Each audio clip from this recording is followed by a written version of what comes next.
Démator, bonjour. Le beau temps de ces jours derniers nous incite vraiment à le croire. Le printemps nous arrive, la saison avance et ce sont les beaux jours qui viennent. D'ailleurs, un simple coup d'œil sur le calendrier nous le confirme, nous venons de passer la Saint-Joseph. Eh oui, la Saint-Joseph, le 19 mars. Et comme dit le dicton, dès que le jour, heureux de donner note. À la Saint-Joseph, les oiseaux se marient. Il suffit de se promener un peu dans son jardin, pour ceux qui ont un jardin, pour s'en apercevoir. Les oiseaux sentent le printemps.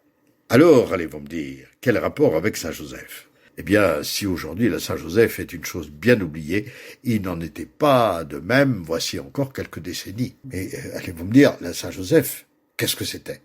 Eh bien, c'était simplement le jour où on fêtait finalement Saint-Joseph. Autrement dit, Joseph, le père nourricier du Christ, le père putatif de Jésus, l'époux de Marie, l'homme qui s'était plié à la volonté divine et qui avait accepté en toute connaissance de prendre pour épouse une femme qui était, selon certaines traditions encore, bien plus jeune que lui et qui se trouvait être enceinte par la grâce du Saint-Esprit.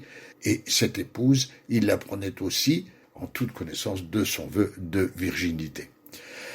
Donc, un personnage biblique, allez-vous me dire, un personnage de l'Évangile. Eh bien, assez peu, finalement. Parce que de Joseph, on ne sait pas grand-chose, on sait même très peu de choses. Seuls les évangélistes Matthieu et Luc en parlent, mais les exégètes sont aujourd'hui nombreux à penser que les quelques lignes que les deux évangélistes consacrent au personnage de Joseph sont des ajouts des 4e ou 5e siècles après Jésus-Christ, à partir de textes qui venaient, eux, d'Égypte ou une autre tradition de Joseph avait cours. Nous sommes là dans une chose que je ne souhaite pas explorer avec vous aujourd'hui. Joseph, le père nourricier du Christ, l'époux de Marie, a depuis très très très longtemps été considéré par l'Église chrétienne comme un bienheureux, comme un saint, pour avoir été fidèle à l'appel de Dieu, pour avoir aussi assuré les 30 premières années de vie du Christ auprès de sa mère, la Vierge. Mais il ne semble pas y avoir eu de grande dévotion, de dévotion populaire, si vous voulez, à l'égard de Saint Joseph avant le Moyen-Âge et même avant l'époque de la Contre-Réforme où les jésuites vont le prendre pour modèle. Et on verra donc, par exemple, de nombreux couvents se créer sous le vocable du saint.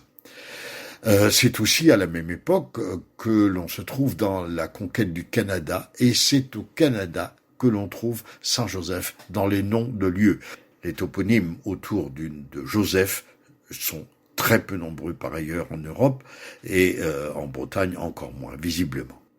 Ce n'est qu'au XIXe siècle que la dévotion à l'égard de Saint-Joseph va devenir réellement populaire. Et c'est au cours du XIXe siècle qui va se prolonger finalement pratiquement jusqu'à la Seconde Guerre mondiale que vont apparaître dans nos églises les représentations de Saint-Joseph. Dans chaque église, pratiquement, il aura sa statue, une statue de plâtre, une statue saint-sulpicienne le plus souvent, ce qui prouve bien que le culte est récent. Nous n'avons que de très rares statues de Saint-Joseph antérieures au XIXe siècle. Beaucoup ont disparu aujourd'hui après le Concile Vatican II et après le grand nettoyage qui a été fait dans la plupart de nos églises, du moins dans le pays d'Auray ici. Saint-Joseph est facile à reconnaître dans les tableaux de la Nativité, évidemment, ou dans les représentations de la fuite en Égypte. Bon, il est facilement identifiable là. On remarque que souvent il est représenté comme un vieillard, ou en tout cas un personnage nettement plus âgé que la Vierge, tout simplement parce que une très vieille tradition chrétienne, là aussi, veut qu'il ait déjà été marié avant qu'il ait eu des enfants, même avant d'avoir épousé Marie. Bon, nous n'allons pas nous éterniser là-dessus parce que nous ne savons rien. Vous trouverez aussi Joseph portant l'enfant Jésus sur le bras, ou bien le tenant par la main. On le représente aussi souvent avec une lanterne, en particulier dans les tableaux de la Nativité, puisque en fait c'est lui qui annonce la lumière qui vient. Et c'est lui qui va être garant matériel, terrestre, de cette lumière du monde que sera le Christ pour les chrétiens. On le représente encore avec à ses pieds ou dans les mains les outils du charpentier, puisque une tradition chrétienne veut encore qu'il ait été charpentier, même si on discute beaucoup le sens du mot charpentier, que l'on trouve donc dans l'Évangile selon saint Matthieu. Vous allez le trouver donc avec une équerre, un compas, quelquefois aussi avec un bâton qui lui sert à mesurer, et quelquefois le bâton est fleuri. Il est fleuri par un lys, le lys qui est le symbole de la pureté, de la droiture, de l'obéissance. On représente quelquefois d'ailleurs Saint Joseph tenant un lys dans la main. La preuve de la popularité du culte de Saint Joseph au XIXe siècle et dans les décennies qui ont suivi se trouve certainement à l'état civil.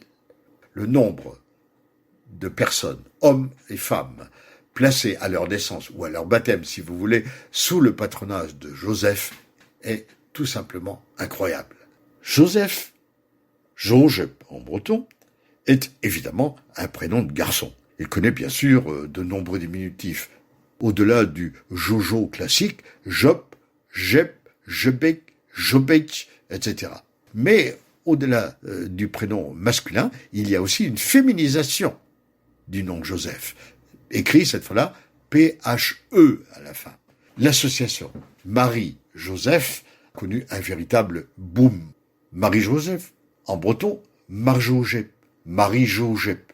Mais sur le prénom Marjojep, un peu long, un peu solennel, se sont greffés quantité de diminutifs. Marjep, Marie-Jop, Marie-Jep, Marjejep, Bejep, Jec, Jep, Jejec, Bejec, sans oublier, bien sûr, un autre dérivé féminin, Joséphine, celui-là, qui va connaître une grande vogue tout au long du XIXe siècle. Si Josette, le diminutif courant en français, ne semble pas avoir été beaucoup bretonnisé, par contre, Joséphine a connu une bretonnisation très importante en fine, et j'en oublie certainement.